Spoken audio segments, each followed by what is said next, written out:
Apareceu, professor. Bom, então ficou para casa, segundo a galera aí, esse exercício para a gente resolver.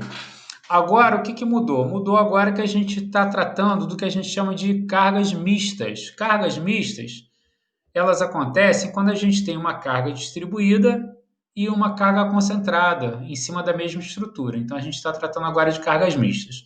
Mas como se resolve? Da mesma forma que a gente vinha fazendo nos anteriores. A carga concentrada, a gente já sabe como lidar com ela. E a carga distribuída, a gente substitui por uma carga concentrada que tenha a mesma intensidade, que seja equivalente, e coloca ela no centro da distribuição. Então, para resolver, né, primeiro passo, identificar as reações nos apoios. No apoio A eu tenho VA, no apoio B eu tenho VB. Vou substituir essa carga de 4 toneladas por metro por uma carga de 8 toneladas colocada no centro da distribuição. Por que 8 toneladas? Porque eu tenho 4 toneladas por metro. Então, um total de 2 metros, então seria 4 vezes 2, 8. E no centro da distribuição, a minha distribuição tem 2 metros, vou colocar ela aqui a 1 metro de D ou a 1 metro de C, tanto faz a minha referência. Como eu vou andar de lá para cá, então vou optar por colocar aqui do meu lado direito. E vou escolher o apoio da direita como referência. Então, somatório de momentos em relação ao ponto B terá que ser igual a zero. Se girar no sentido horário, a gente vai considerar positivo. Se girar no sentido anti-horário, a gente vai considerar negativo. Então, vindo da esquerda para a direita. Na esquerda, a primeira força é VA. A distância dela até o ponto B vale 2, 4, 6, 8 metros. Então, o primeiro produto aqui vai ser VA vezes 8. E VA tende a fazer com que a viga gire no sentido horário. Então, vou considerar esse momento como positivo. A próxima, coloquei no lugar da carga distribuída de 4 toneladas por metro uma carga concentrada de 8. Então, vou levar em conta para o cálculo essa carga de 8. Então, vai ser 8 toneladas, distância dela até o ponto B, 1 com mais 4, 5 metros. Então, 8 vezes 5. Essa carga tende a fazer com que a viga gire no sentido anti-horário, então é negativo. Continuando, eu ainda tenho a carga de 12 toneladas, cuja distância dela até o ponto B vale 2 metros. Essa carga também tende a fazer com que a viga gire no sentido anti-horário. Também é negativo. Então, isso é o somatório dos momentos em relação ao ponto B, que tem que ser igual a zero. Efetuando agora os meus cálculos, 8VA menos 40 menos 24 igual a zero, ou 8VA igual a 64, VA igual a 64 dividido por 8, que vai me dar uma vertical em A, uma reação em A igual a 8 toneladas. Para calcular a reação em B, eu vou utilizar outra condição de equilíbrio que diz que a resultante é igual a zero. Ou seja, tudo que eu tiver de baixo para cima, que é VA mais VB, tem que ser igual ao que eu tenho de cima para baixo, que vai ser 8 mais 12. Então, VA mais VB é igual a 20 toneladas, são os 8 mais 12. VB é igual a 20 menos VA. VB é igual a 20 menos 8, que é o valor de VA, então VB é igual a 12 toneladas. Notem o seguinte, ó, aqui ainda vale a mesma coisa que a gente vinha falando. Ó. Se essa distribuída equivale a 8 toneladas, VA não pode ser maior do que VB, porque a carga maior é de 12 e está mais próxima de B. Então, se achou trocado aqui, volta lá e vai verificar o que fez de errado, tá? Porque a carga maior está mais próxima de B. Então, VB tem que ser maior do que VA. Esboçando agora o meu diagrama de esforço cortante. Né, as linhas referentes aos meus pontos, para poder ter uma referência. A linha para representar a viga, os pontos em questão, A, C, D, E e B. E agora eu vou começar. No ponto A, eu tenho VA que aponta para cima, que vale 8 toneladas. Então, vou marcar um vetorzinho aqui para cima de 8 toneladas. Entre o ponto A e C, eu não tenho carga alguma. Então, vou trazer uma linha paralela à linha da viga. Agora, do ponto C até o ponto D, é uma carga distribuída, que eu tenho que descer um total de 8 toneladas. Então, notem, ó, eu subi 8, então vou descer 8 aqui inclinado até o ponto D. Nessas circunstâncias aqui agora, não vai aparecer um novo ponto, porque eu estou descendo exatamente no ponto D. Ó. Eu subi 8 e de C até D eu tenho que descer um total de 8. Então não tem ponto nenhum novo aqui para calcular. Essa questão ficou um pouco mais simples para a gente poder resolver.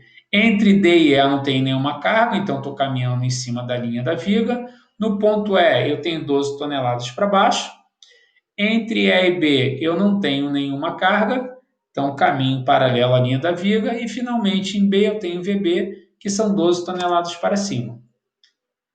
Para cima eu considero meu diagrama como positivo, para baixo eu considero como negativo, e aí temos o nosso diagrama de esforço cortante.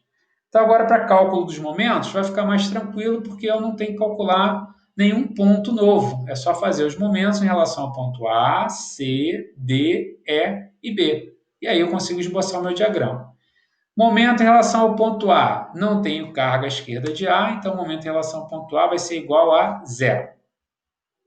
Momento em relação ao ponto C, à esquerda de C eu só tenho VA, que vale 8 toneladas. A distância dela até o ponto C vale 2 metros. Então vai ser 8 vezes 2. A força VA tende a fazer com que a viga gire no sentido horário em relação ao ponto C. Então esse momento será positivo. Então eu tenho um momento de mais 16 toneladas vezes metro. Notem que o meu momento máximo ele vai ter que acontecer no ponto D ou no ponto E, porque aqui eu estou em cima da linha da viga, tá? E pode ser que os dois sejam iguais também. No ponto D, momento em relação ao ponto D, eu tenho primeiro VA, cuja distância até o ponto D vale 4 metros. Então, 8 vezes 4. Tende a girar no sentido horário. Então, esse momento é positivo. A próxima força já está desenhada aqui, porque eu substituí essa carga distribuída para efeito de cálculo por uma concentrada de 8 colocada no centro da distribuição.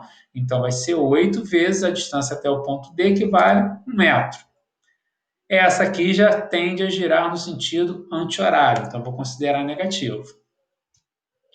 Efetuando o meu cálculo, né, o momento em relação ao ponto D vai ser 8 vezes 4, 32 menos 8, que me dá um valor de momento de mais 24 toneladas vezes metro. E agora o momento em relação ao ponto E, da esquerda para a direita. Primeira é VA, cuja distância até o ponto E vale 6 metros, então 8 vezes 6. Tende a girar no sentido horário, então tem aqui uma parcela positiva. A próxima, 8 toneladas, que eu coloquei no lugar da carga distribuída. Distância até o ponto E, 1 com mais 2, 3 metros. Então, 8 vezes 3. Tende a girar no sentido anti-horário, então é negativo. Então, como momento até o ponto E, eu não utilizo essa força que está aqui. Essas 12 toneladas não entram. Então, o momento em relação ao ponto E vai ser mais 48 menos 24, que é igual a mais 24 toneladas metros.